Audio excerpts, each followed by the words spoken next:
Bismillahirrahmanirrahim. Assalamualaikum warahmatullahi wabarakatuh. Sebelumnya perkenalkan, nama saya Ramadana dengan NIM 1914309992 dari Program Studi Pendidikan Biologi Angkatan 2019 Universitas 19 November Kolaka. Pada kesempatan kali ini di sini saya akan membuat video, dan di dalam video saya ini saya akan mempresentasikan materi dengan tema fotosintesis.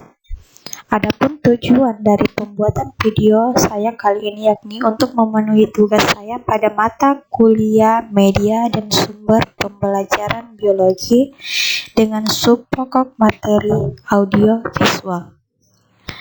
Adapun audio visual itu sendiri merupakan suatu media yang biasa digunakan di mana di dalamnya itu menampilkan gambar serta suara. Jadi langsung saja, adapun topik pembahasan yang akan saya bahas itu yang pertama mengenai penjelasan fotosintesis, yang kedua mengenai proses terjadinya fotosintesis, yang ketiga mengenai reaksi fotosintesis pada tumbuhan, yang keempat mengenai hubungan antara fotosintesis dan klorofil, yang kelima itu manfaat fotosintesis bagi tumbuhan dan kehidupan. Langsung saja, yang pertama itu pengertian fotosintesis. Fotosintesis itu merupakan suatu proses reaksi kimia yang terjadi pada tumbuhan, yang dimana pada proses ini mengubah sinar matahari menjadi makanan atau energi bagi tumbuhan.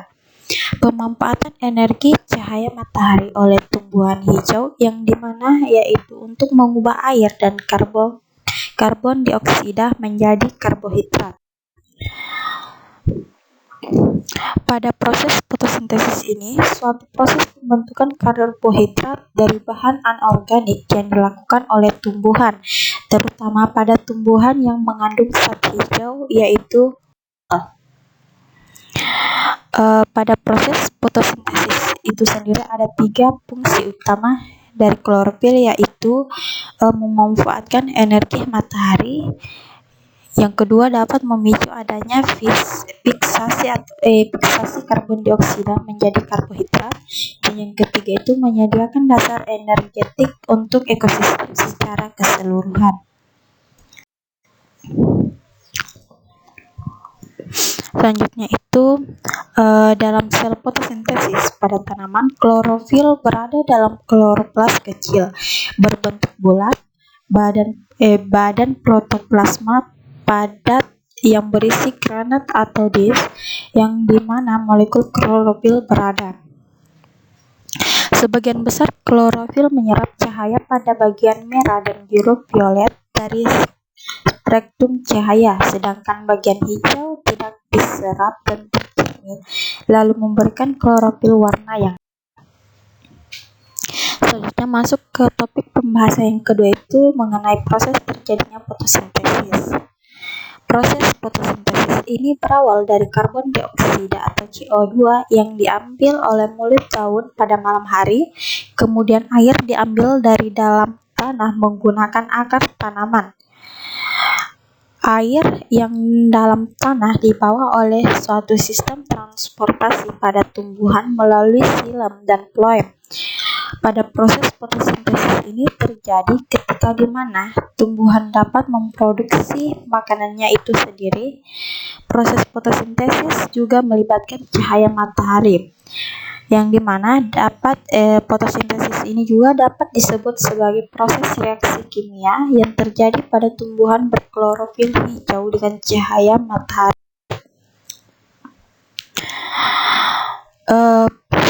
Fotosintesis juga dapat berlangsung dalam kondisi di mana cahaya matahari mengalami perubahan energi kimia yang dimana bermanfaat untuk mengubah air, karbon dioksida, dan mineral menjadi oksigen dan senyawa organik.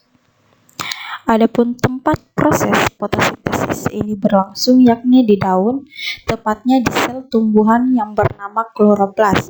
Sel-sel ini mengandung klorofil, di mana di dalam prosesnya Karbon dioksida masuk melalui stomata di daun dan pada saat yang bersamaan akar tumbuhan menyerap air dari dalam tanah, kemudian didistribusikan ke seluruh bagian tumbuhan, terutamanya pada daun.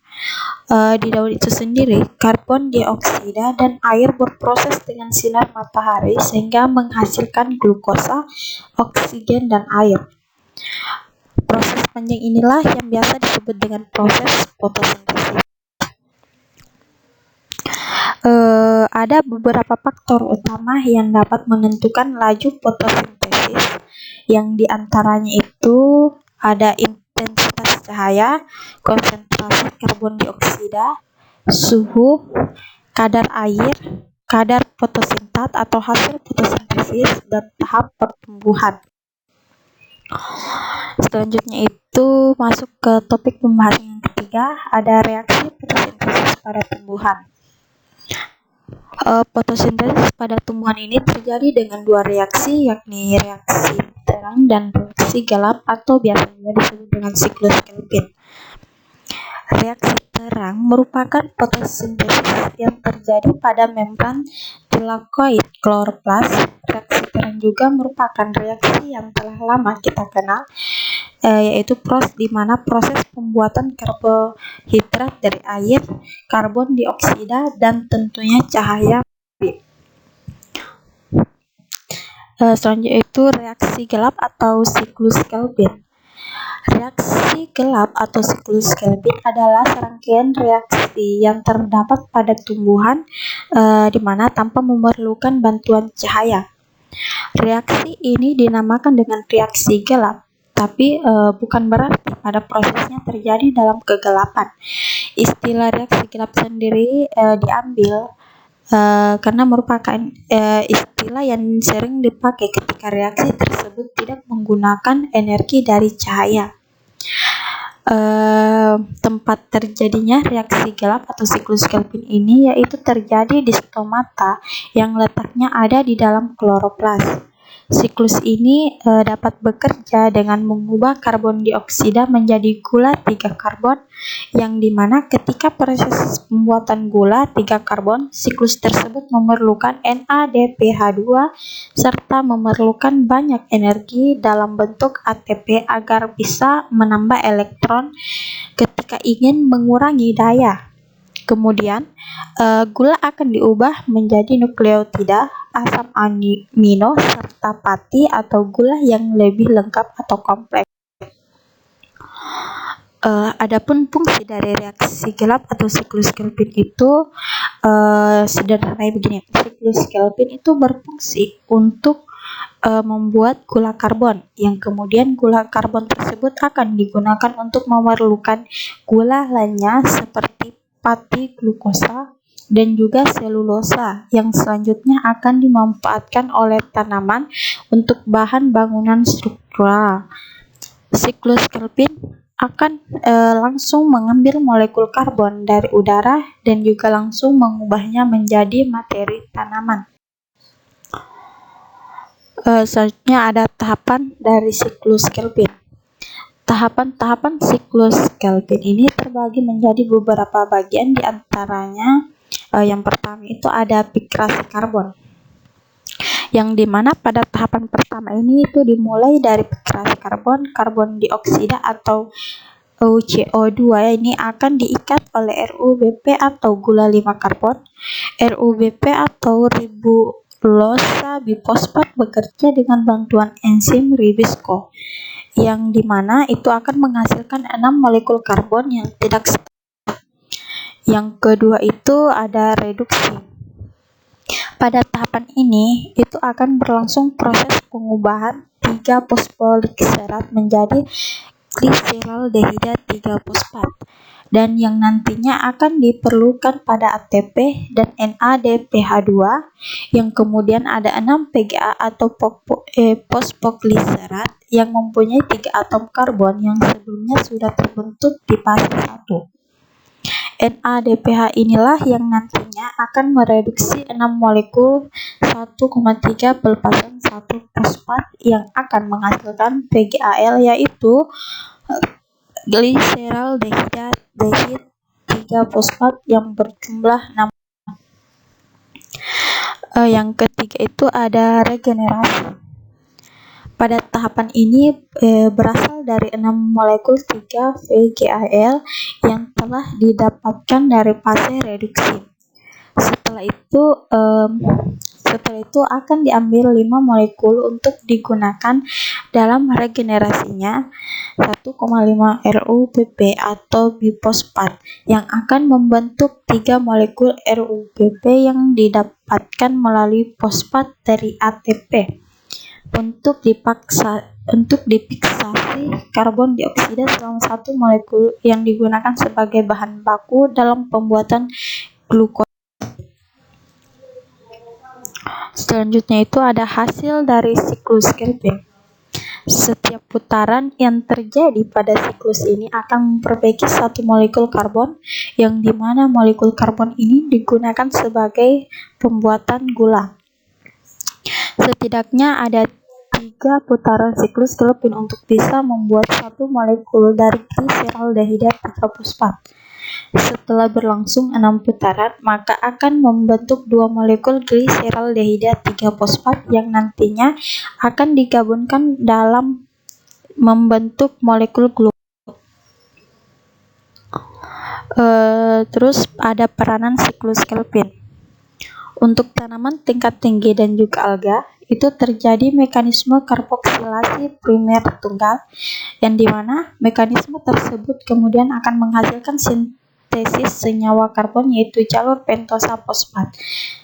Siklus ini akan menjadi satu-satunya jalan yang harus dilewati oleh organisme autotrofit, baik komensintesis maupun fotosintesis, yang nantinya berpotensi akan terjadi penggabungan bahan anorganik di dalam makhluk. Selanjutnya itu hubungan antara fotosintesis dan klorofil. Hubungannya itu karena klorofil merupakan zat hijau daun yang dapat digunakan dalam proses fotosintesis, yaitu tumbuhan menggunakannya dalam memasak makanannya sendiri dengan menggunakan zat hijau daun, sinar matahari, dan juga karbon dioksida. Selanjutnya itu ada manfaat fotosintesis bagi tumbuhan dan kehidupan. Bagi tumbuhan, zat gula hasil fotosintesis itu akan digunakan untuk berbagai kepentingan tubuh tumbuhan. Sebagai zat gula akan dirombak untuk menghasilkan energi yang dimana energi ini sangat dibutuhkan untuk berbagai aktivitas tubuh.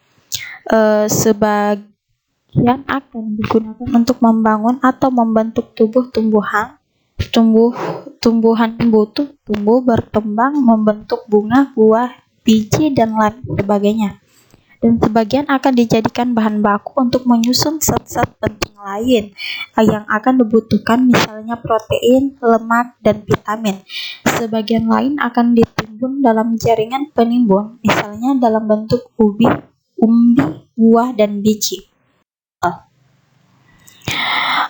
Pada proses fotosintesis itu sendiri ada 3 fungsi utama dari klorofil, yaitu memanfaatkan energi matahari.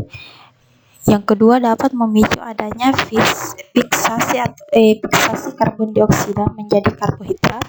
Dan yang ketiga itu menyediakan dasar energetik untuk ekosistem secara keseluruhan.